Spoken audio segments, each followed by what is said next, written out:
गुरु दक्षिणा गुरु के प्रति सम्मान व समर्पण भाव है। गुरु के प्रति सही दक्षिणा यही है कि गुरु अब चाहता है कि तुम खुद गुरु बनो। मूलतः गुरु दक्षिणा का अर्थ शिष्य की शिक्षा के संदर्भ में लिया जाता है।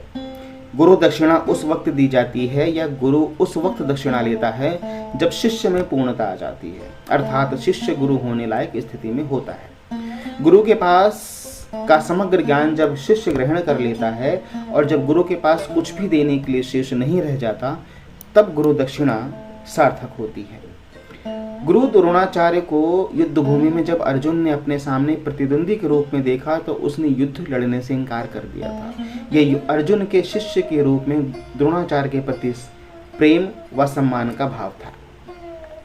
इसी प्रकार जब एकलव्य से गुरु द्रोणाचार्य ने प्रश्न किया कि तुम्हारा गुरु कौन है, तब उसने कहा कि गुरुदेव आप ही मेरे गुरु हैं और आपकी ही कृपा से आपकी मूर्ति को गुरु मानकर मैंने धनुर्विद्या सीखी है। तब द्रोणाचार्य ने कहा, पुत्र तब तो तुमको मुझे दक्षिणा देनी होगी। एकलव्य ने कहा, गुरुदेव आप आदेश करें तो मैं दक्षिणा देने के लिए तैयार हूँ। तब गुरु द्रोणाचार्य ने एकलव्य से दाहिने हाथ का अंगूठा मांगा। एकलव्य ने खुशी खुशी अपना अंगूठा काट कर गुरु के चरणों में रख दिया।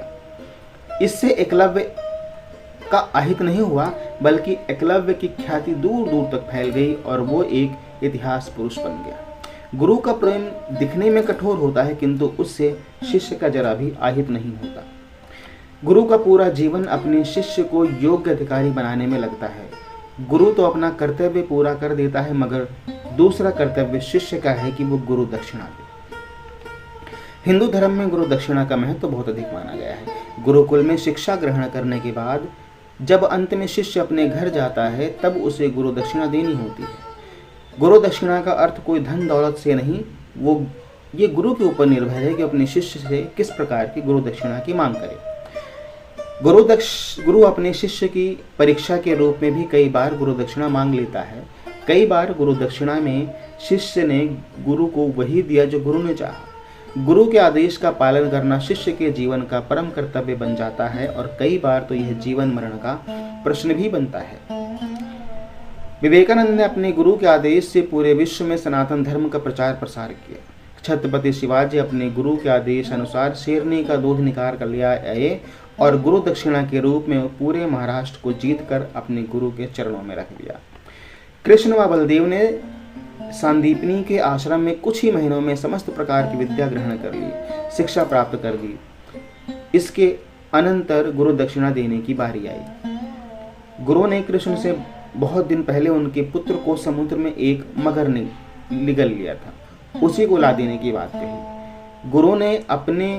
कृष्ण ने अपने गुरु को पुत्र के लिए उत्सुक देखकर उनका पुत्र ला देने की प्रतिज्ञा की और कृष्ण बलराम ने यमपुर जाकर यमराज से उनके पुत्र को वापस ला कर दिया। यह बुद्ध का ही असर था कि अंगुलीमाल जैसा कुरु डाकू भी भिक्षु बन गया। ऐसा होता है गुरु का सामर्थ्य। जिस प्रकार चाणक्य ने चंद्रगुप्त मौर्य को सामर्थ्य, रामदास ने छत्रपति शिवाजी को और रामकृष्ण परमहंस ने विवेकानंद को खोजा था, उसी प्रकार अगर आप योग्य शिष्य हैं तो आपको गुरु ढूंढने की आवश्यकता नहीं, गुरु स्वयं ही आपको ढूंढ लेंगे।